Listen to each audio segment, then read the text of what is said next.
turning that thing into, well, for now, just a front suspension monster, but who knows what'll happen later.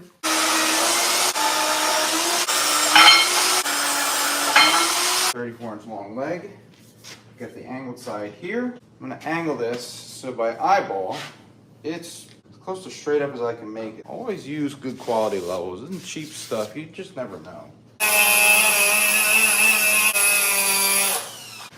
So I'm gonna take this and adjust it to 9 degrees.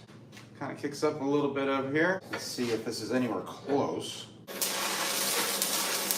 Take my angle finder, set at 9 degrees, and come down to the bottom.